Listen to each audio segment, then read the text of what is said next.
Hi, my name is Jenessee Roy, and I am one of the founding ministry members of J&J or Roottocrown. This is really unheard of for me. I haven't done a live stream in gosh knows how long. I think I saw the last one was like 2016 or something. So forgive the ramblings here. Forgive the nature of the video and the framing. Maybe I should get higher. But I've had a wild, wicked ride for the past 3 weeks, and it's all been surrounding a project that we at Roottocrown, Raw Shaman, J&J Ministry have put together.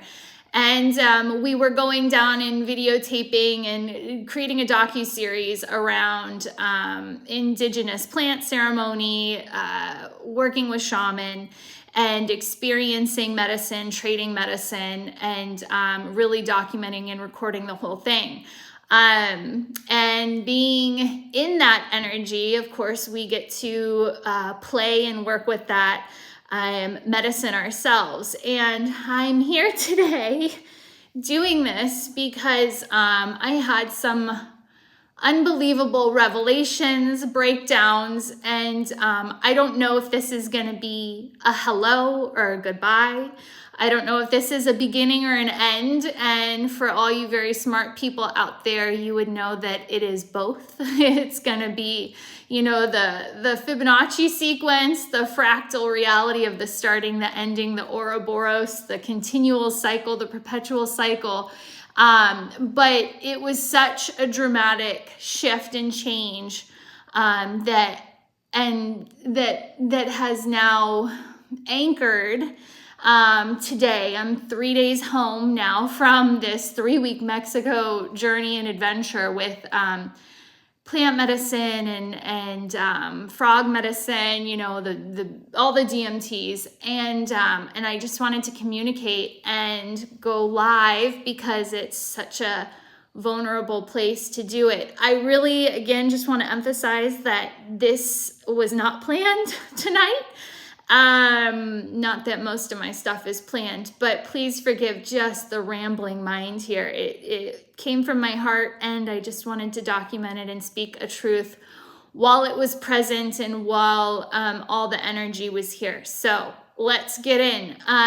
So if you haven't been watching Raw Shaman, that channel, or any of the Instagram or uploads, a short synopsis: we traveled around west coast of Mexico, east coast of Mexico, and worked with some shamans, some friends that we know and have worked with before, but this time we did it live streaming and creating a docu-series with a very small film crew. And you go into this thinking that you're going to be doing work and deep work, but it felt like we were coming in, I'll say honestly, I felt like I was coming in with nothing more to learn. Not that that's the truth, but I thought I was on a very high mountain of understanding, and I didn't think there was much more truth I could have revealed to me.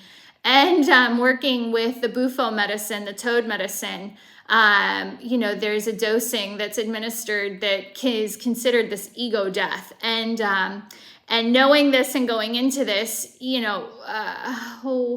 when you've been working like I have in this metaphysical field for 10 years, literally creating content and tapping into the non-physical reality for over 10 years and publishing all that information for 10 years, you think you're sitting as high on top of the mountain as you can. And my world was rocked. And I was, anytime you're on top or on bottom, it's just duality. It's another form of duality. And so literally I was pushed off the top of the mountain, my ego that I was so comfortable on, and I was broken. I was completely broken down. And that's why I say I don't know if this is going to be a beginning or an end here, because truly this time, this space, the collective energy, everything that's happening, I feel like we're all going through this at some level in some way in our own lives, and to be able to recognize it and witness it and then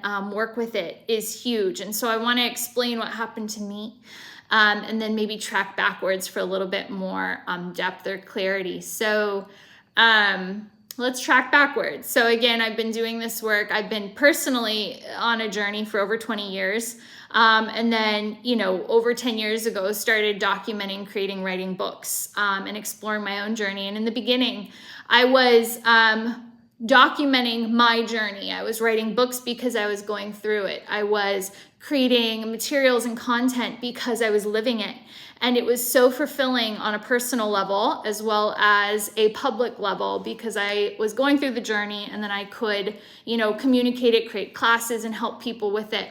And what Bufo, the DMT, the ego death showed me was that in the beginning it was very fulfilling, and then afterwards, a few years into it, I felt like I had to heal the world. I felt like what I was doing, what I was tapping into, all the non-physical energy, that it was made for public display, that I had to be this martyr and, share everything I knew to help everybody else out there. And going through the Bufo death, it made me realize that what I was doing was no longer serving me. And that I had been sitting on this very high mountain, this very tall mountain, thinking that I was here, needing to heal everybody else, yet there was no fulfillment within me or within what I was creating anymore. And yet I perpetuated the cycle for over 10 years. And I have thousands and thousands of hours of content, books, a community, all of this stuff. And I just a week ago got, shoved off this high horse I've been riding, this tall mountain that I've been sitting on, and realizing everything I've been doing has been to serve people outside of myself, and it truly hasn't been bringing me fulfillment anymore. And so I have had to now face this part of my journey where I look back at everything that I've created for the last 15 years and realize that, oh my gosh, there's no more joy or happiness in it for me. I'm not doing it for me anymore. And so when you recognize this and you realize that that what you've been doing, you're doing it for everybody outside of you, and it's not for you anymore. It's this rug being pulled out from underneath you. And I had no clue that this is what I was going to be experiencing with this whole trip. And so I sit here in front of you completely with, my compass pointing or spinning. It's not even pointing in a direction. But I'm happier than I've ever been, because I realize that that this is the next, turning of the clock. This is the next shift for me. I don't know what it means, but I know that there's happiness somewhere in there. I've already felt it. I feel unburdened and free at this moment, that what I was shown was another level of something I never thought I could, experience with everything I've perceived and witnessed, right? I thought I had kind of reached a pinnacle of quote unquote enlightenment, and just come to realize that this martyrism, this serving everything outside of myself, has really led to this shift, this change where it's, everything's coming back in, and it's, you can't just perpetuate something because you think it's what's right, or it's the pattern that you're in. So I'm going to find that for myself now, but I don't know what that means. And I really do go back to, this feeling of 10 years ago, right? When I was called to start documenting and recording everything, from, again, classes, content, books, audio recordings. And it was so fulfilling because I was living the journey. And I was getting something personally out of everything I was putting out there. And when that switched to, feeling like I had to do it because it was my calling, or because people needed it, but I wasn't getting anything from it. this is the big shift. And this is where I'm finding a void within myself. Today, this all became very clear because so many of the personal timelines I brought into Mexico and the DMT adventure instantly dissolved relationships.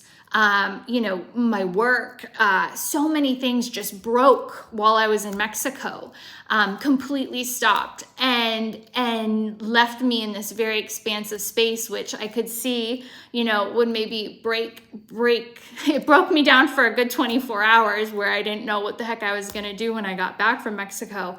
But it completely freed me to now, only tap into a level of connection and happiness and what do I want from here. And coming back and being back for 3 days now, it's so amazing. The one thing Jennifer and I in Mexico kept saying is you pick your reality, you're picking your path, you're choosing your path. And that's what the medicine kept showing us is, you are the manifester of this. You're the author of your story. So why are you choosing paths and experiences that don't serve your highest, greatest good? And so coming back, I have started to just conceptualize what a happy life is. And as I'm tapping into it, things are manifesting and showing up that are the exact reflection of what I think might be happiness. And I'm being given these opportunities to go and play with it. It's still completely open. There's nothing, that sounds amazing. And it is in one sense, but nothing is secure. Nothing is formed. There's no security. There's no foundation. It's these people that are showing up that are reflecting parts of what I want to manifest. And yet it's still within what I have to do. I have to take the steps to make that manifest. And the beautiful thing is, I can choose to play with it. And then I'm sure if I play with it for a little bit, it might work out and serve me. But then just like all the energy I put into creating my platform and all the content and the work, it'll maybe serve me for a month, a year, and then I've got to let it go. And this all came to be because I went and watched this movie today that I saw a few months ago, and I knew this movie was going to hold a message for me, and it was 3,000 Years of Longing. And when I saw that, advertisement for it, I knew there was going to be a message in it, so I was really excited. And of course it's, here and playing when I come back to the States, and so I went by myself and I watched it tonight. And it's such a beautiful story of just the desperate seeking and longing of love, right? To be loved, to have love. But the beauty in the message was, you can want and you can have love, but you also can't contain it, and you have to constantly let it go. And of course, this is something we all know. If you love it, you let it go. But to watch that reflected in this whole movie and then realize that the way we have to play with what we're manifesting is this non-attached state, and to be in the love when the love is there, and then to recognize when the love or the happiness or the joy is gone, that we have to let it go. And then when you let it go, you get so much more back, and you get to evolve and play with the next thing. But it's so hard because we want so much security. We want so much protection. We have such identity wrapped around what we create and what we do. And again, I've been sitting on my high horse for 15 years telling myself, oh, people need this from me. This is, and I thought I lost an identity within it, and it just wasn't a fact. I had so much ego wrapped up into it. That doesn't mean I'm going to let it go, but it means that what I'm going to do now is I'm only going to do things because it's completely fulfilling. And because there's energy behind it. Like this, I had no clue what I was going to say. It's so rambly, I'm sure. But it was there, the energy was there, and it was so necessary to just come on and speak it. And again, it's like, if it touches one person, great. If it touches nobody, it was my heart, so I just would encourage, to really truly understand where your happiness is, where the joy is, and then to truly just understand and go with that. And if it's not there, that what you're perpetuating might be something like what I was perpetuating, an identity or some, some, I don't want to say ego because it's such a, negative connotation of the word or of the experience, but, some grasping on to something that makes us feel like we're validated, or what we do is, it's that whatever it is that matters, right? So if the love, if the joy, if the happiness is not there, if you're doing things for other people, I think this is, again, the resurgence of what we keep stepping into, of these waves of ascension, to really be anchored in this human field and really truly be honoring our divine destiny here. We have to be living for ourselves in a way that is still empathic, compassionate, unconditional, and non-attached, but accepting of everything else. And so when we show up as our divine essence, right, the truth, the joy, the happiness, the love that comes through you, that's what changes the world. So my soapbox here. But if these feel right, I don't know, again, beginning, end, beginning, who knows, but the Bufo death was huge. If you have any access to really truly finding your experience, it doesn't have to be through psychedelics and plant medicine, but I know that the plant medicines are stepping up in this time right now in this space to help with the transition. The frequencies are here. They're really present for humanity and for our collective right now. They're coming back because this is the time for collective reunification in this three-dimensional plane. And so I would implore you to explore it if it's in your field. I'm sure it's very close by. So check out Raw Shaman channel. We posted a whole bunch of content there, and we'll continue to post more. But just, follow your heart. And that's what I will leave you with. So with so much light and love.